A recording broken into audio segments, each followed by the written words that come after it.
Mischievous narratives का एक 5वां एम था जिसको हम वी फेल्ड टू अंडरस्टैंड। हमने एक्सपेक्ट किया था कि ये देश की सीमाओं के बाहर से ये अटैक होंगे। हमने सोचा था, उसके इंजाम हमने कर लिए थे, नहीं हुआ। मैं टेक्निकली बता नहीं सकता क्या इंजाम किए थे, बट हमने इंजाम कर लिए थे, लेकिन अपने में ही हो गया।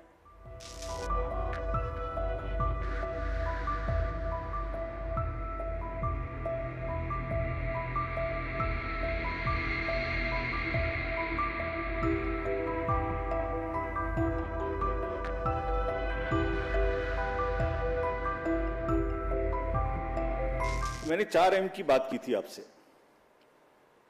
एक छुपा हुआ 5वां एम भी था जो मुझे पता नहीं था।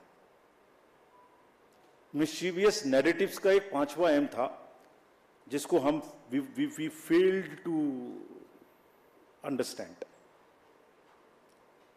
हम अपनी गलती मानते हैं।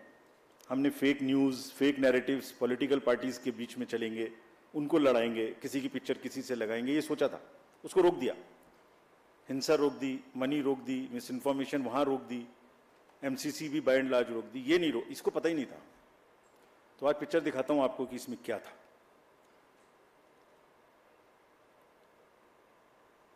एक पैटर्न था, सब बह गए उसमें और हम समझ ही नहीं पाए क्या हुआ। इलेक्शन कराएं, ये जो जितने लोग जीप ले लेके और ईवीएम्स ले लेके जा रहे थे धूप में, उनको देखें या इससे लड़ें। क्या था पैटर्न? पहले केस आता है इलेक्शन शुरू होने से पहले कि वोटर लिस्ट खराब है। पैटर्न देखिए, कंट्री को देखना चाहिए ये पैटर्न।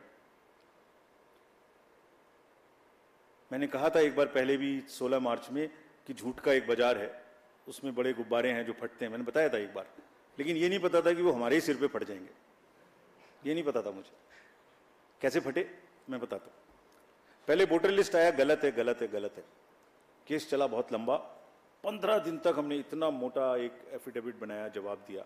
बाद में हुआ कि नहीं सब ठीक है। बताइए ना हमें, जब अभी चुनाव नहीं हो रहा, जैसे कल से खत्म हो जाएगा, कि कहां की खराब है। कोई जगह की बताइए, हमें आके बताइए कि वहां की खराब है। 2-4% हो सकती है, 2-4-5 लोग गाँव में हो सकते हैं, मैं दावा नहीं करता, बट 95-98% कहीं बताइए जहां गलती है। नहीं, उससे चुनाव से तुरंत पहले आया कि कुछ लग जाए चिंगारी तो शायद कुछ खेलने का मौका मिले। चलिए, चुनाव शुरू हो गए तो ईवीएम शुरू हो गया, फिर केस आ गया। ये कौन सा केस था? Let us see this. I am very serious about it. And ये क्या कर सकता था ये भी बताता हूं आपको, कैसे देश में एनार्की फैला सकता था ये। जो पॉलिटिकल कंटेस्टेशन इतना हैवी है, वर्कर चार्ज्ड है, पॉलिटिकल एजेंट्स, जो वर्कर जा रहा है फील्ड में, कैंडिडेट्स, सब में एक प्रतिस्पर्धा है, एक भावना है। और उनको अगर ये पता लगे कि आपके साथ गड़बड़ हो सकती है, तो वो देखिए क्या भावनाएं फैल सकती हैं, क्या आग लग सकती है।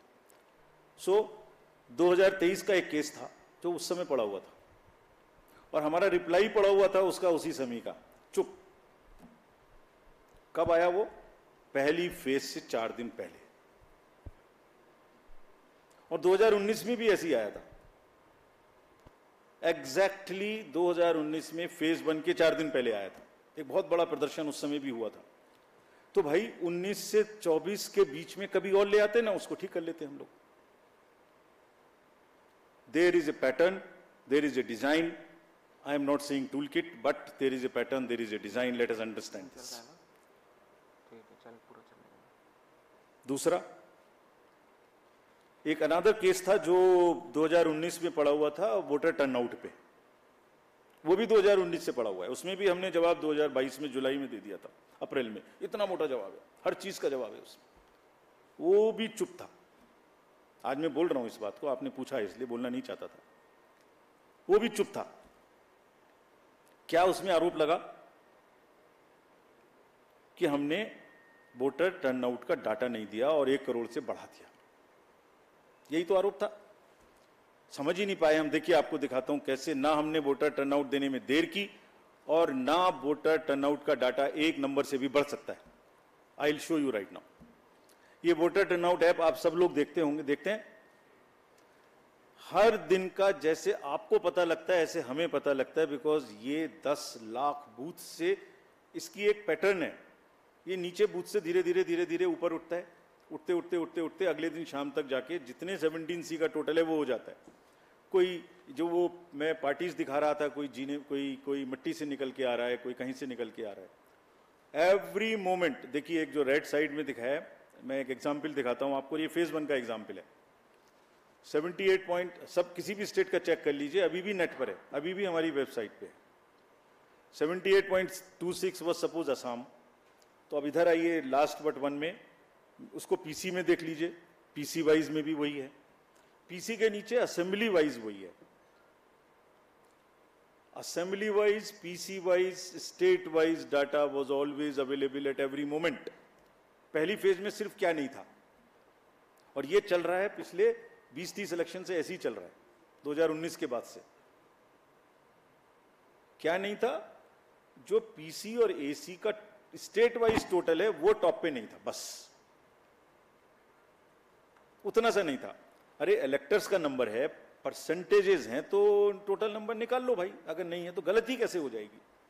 तो माहौल क्या बना, 1 करोड़ वोटर बना दी। तो ये कभी कभी वोटर लिस्ट खराब है, कभी ईवीएम खराब है, कभी ये खराब है, कभी काउंटिंग में एआरओ की टेबल पे आदमी नहीं है, 150 डीएम से बात कर ली। What is this happening in the country?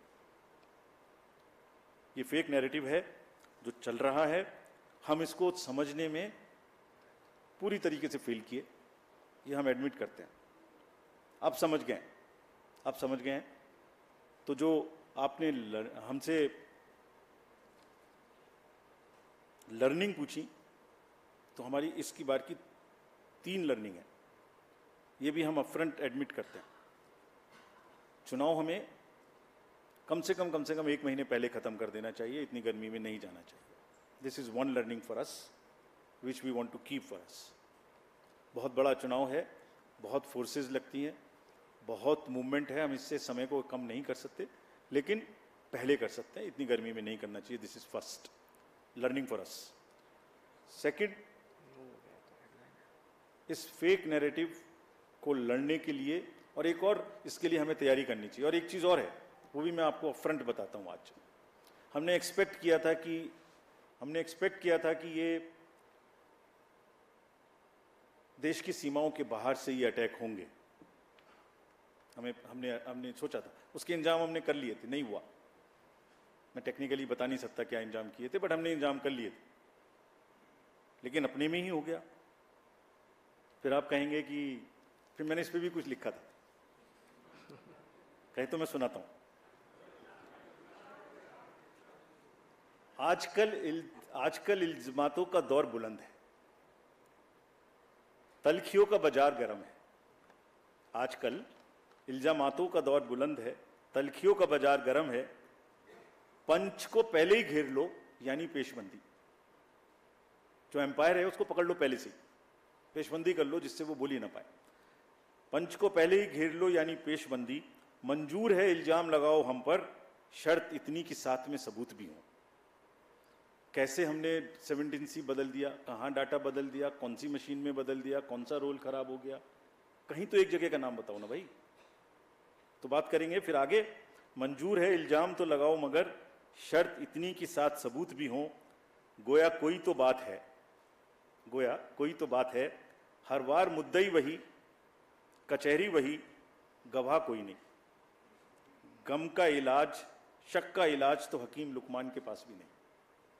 जिस पोस्टल बैलेट को लेकर सवाल उठाए जा रहे हैं, इलेक्शन कमीशन को क्या कोई प्रॉब्लम है उस रिजल्ट को, जो पोस्टल बैलेट का रिजल्ट है, इसमें कौन आगे कौन पीछे, किसको कितने, क्या उसको डिक्लेयर करने में कोई परेशानी है? क्योंकि विपक्ष इसी पर सवाल उठा रहा है कि वो बाद में चुनाव आयोग पता नहीं क्या करता है, जिसमें कि पहले वो बताता नहीं है रिजल्ट कि पोस्टल बैलेट का रिजल्ट क्या आया, और बाद में। और थोड़ा धार्मिक प्रचार पे भी एक बार बताइए।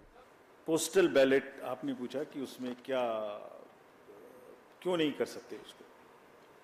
मैंने आपको रूल पोजीशन पढ़ के बताई, ये भी बताया कि मेजॉरिटी ऑफ द केसेस में वो पहले खत्म हो जाएंगे, ये भी बताया। तीसरे ये भी बताया कि मिड कोर्स हम चेंज नहीं कर सकते, और चेंज करने का कोई लॉजिक होना चाहिए, शक कोई आधार नहीं हो सकता। जैसे आपने एक वर्ड यूज किया, आयोग पता नहीं क्या करता है। आयोग कुछ नहीं करता, आयोग सच्चाई को सामने लाने के अलावा कुछ नहीं करता। आपके घर जाता है, आपका वोट बनाता है, आपकी मुरब्बत करता है कि आइए वोट डालने आइए, आपकी व्यवस्था करता है पोलिंग स्टेशन पे कि डालिए, उसके बाद मशीन को बंद करके छुपा के आपके सामने में रखता है, लेकिन ऐसा नहीं करता कि कोई इधर से उधर कर दे। ये सब इलेक्शंस का व्यवस्था एक बहुत तरीके से है और उस प्रोसेस को हम मिड में चेंज नहीं कर सकते। अपने पोलिंग परसेंटेज डेटा के ईवीएम से जुड़े जो सवाल थे, जो सवाल खड़े किए जा रहे थे सुप्रीम कोर्ट के आदेश के बाद, उस पर संदेह फिर खत्म हो गया। लेकिन ईवीएम वोटिंग टर्नआउट पे सवाल ये नहीं था कि बढ़ाया गया, लोग कह रहे थे पॉलिटिकल पार्टीज के लोग या बाकी लोग, लेकिन ये संदेह जरूर खड़ा हुआ था कि आखिर इतनी देरी क्यों हो रही थी। आपके सिस्टम में कहीं लूप होल्स थे, चाहे वो आरओ के लेवल पे हो, डिस्ट्रिक्ट के लेवल पे हो, उन्होंने देने में देरी क्यों? क्योंकि आपकी तरफ से आधिकारिक तौर पे जो जारी किया गया वो रात के 11 बजे तक जो अपडेट किया, और उसके बाद सीधे पहले फेज का 11 दिन बाद, दूसरे फेज का 4 दिन बाद, और अभी तक फाइनल डेटा लास्ट फेज के भी आधिकारिक तौर पे नहीं दिया गया। आप वोटर टर्नआउट का जिक्र कर रहे थे, अगर वोटर टर्नआउट का जिक्र कर रहे थे तो फिर उस पे छोड़ देते, अपनी तरफ से नहीं देते।